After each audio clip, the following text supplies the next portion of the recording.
Continuando con la entrevista del ingeniero José Luis Tedesco, vamos a compartir ahora la segunda parte de la entrevista. Habla sobre las aplicaciones periurbanas.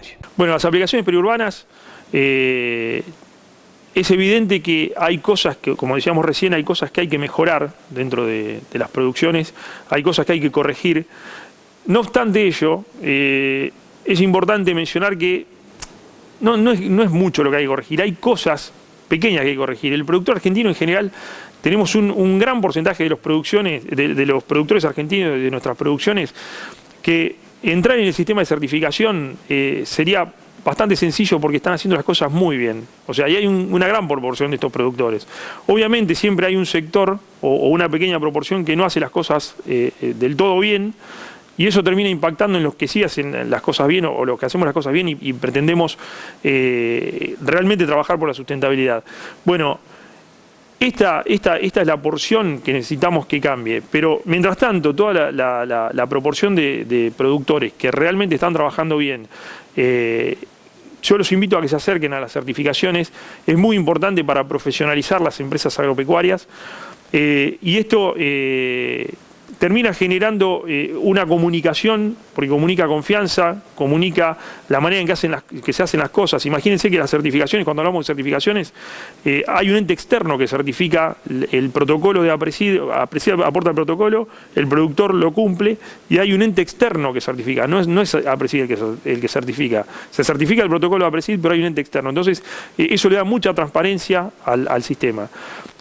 Obviamente que en aplicaciones periurbanas hay una gran controversia, hay mucho temor de la población, y la realidad es que muchas veces ese temor está infundado, porque bueno, hay desinformación, lamentablemente hay mucha desinformación dando vueltas a través de internet y de otros medios, y la realidad es que si nosotros hacemos las aplicaciones periurbanas cumpliendo con todas las buenas prácticas agrícolas, principalmente manejo integrado de plagas y enfermedades y manejo responsable de fitosanitarios, no hay nada que temer. O sea, porque los problemas que puedan aparecer con las aplicaciones son por fallas en la calidad de aplicación, no por los productos en sí. Si la aplicación se realiza correctamente, no hay nada que temer. Y voy con un ejemplo básico y común. Pero, a ver, los fitosanitarios se hicieron para aplicarlos en el campo, no tienen otra función ni otro fin, no se pueden usar para otra cosa. Entonces, si le damos ese fin dentro de las buenas prácticas agrícolas, como deben realizarse, no hay riesgo, y el riesgo baja muchísimo el riesgo, es prácticamente nulo. Es lo mismo que si nosotros pensamos en los combustibles tienen un riesgo, obviamente, de explosiones u otro tipo de cosas, pero dentro de un marco normativo y de normas de calidad y de seguridad para cumplir respecto a los combustibles, todos trabajamos con combustibles, utilizamos combustibles en nuestros vehículos, y la verdad que no les tememos a los combustibles porque conocemos cómo manejarlos. Bueno, con los fitosanitarios pasa algo similar. Así que bueno, un poquito de esa analogía como para que el común de la población pueda acercarse a este conocimiento de una manera sencilla, y que, bueno, que no genere tanto temor, ¿no? ¿Es viable hacer algún registro de aplicadores? Totalmente, sí, viable y necesario.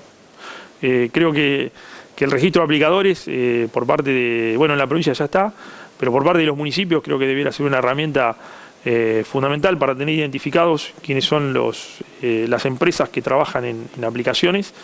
Y bueno, eso, vuelvo con lo mismo, da transparencia a todos los procesos que se hagan en ese sentido.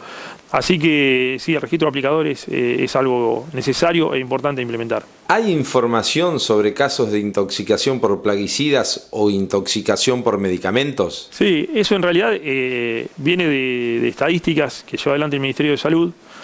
Y bueno, ahí aparece información muy interesante que tiene que ver con los casos de intoxicación por plaguicidas y los casos de intoxicación por medicamentos. Los casos de intoxicación por plaguicidas son numéricamente muy inferiores a los casos de intoxicación por medicamentos. A eso hay que sumarle que los casos de intoxicación por plaguicidas, el 90% se produce en los hogares, son domiciliarios. Entonces, ahí nos lleva a repensar un poquito la cosa.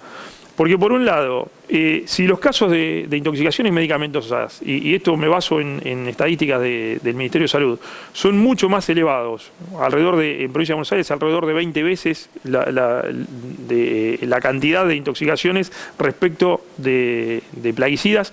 Bueno, realmente esto tiene que ver con un mal uso, tanto de los medicamentos como de los domis sanitarios, que los domis sanitarios son los fitosanitarios utilizados en el hogar, que en muchos casos son los mismos principios activos que utilizamos en el campo. Entonces quiero decir, esto tiene que ver con un mal uso de estas tecnologías, tanto de los medicamentos como de los domis sanitarios.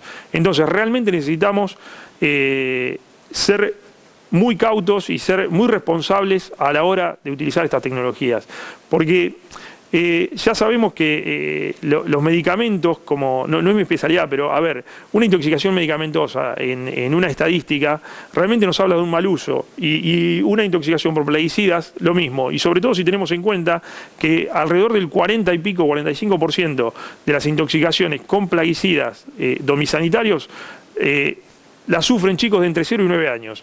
Entonces, realmente cuando empezamos a ver ese espectro de estadísticas y demás, bueno, obviamente creo que hay que dejar de mirar tanto hacia el campo, que es necesario, como decíamos recién, hay que aplicar las buenas prácticas agrícolas, pero también tenemos que empezar a mirar qué pasa en lo urbano, qué pasa con nosotros, cómo usamos los medicamentos, cómo usamos los plaguicidas. Creo que es muy importante empezar a hacer foco en estas cosas también.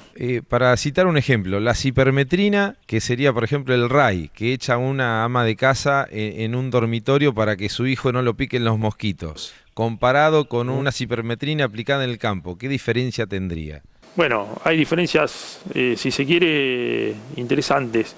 En primer lugar, el insecticida que se utiliza en el campo está expuesto a los factores ambientales, la luz, los microorganismos que hay en el suelo, la misma masa vegetal y demás.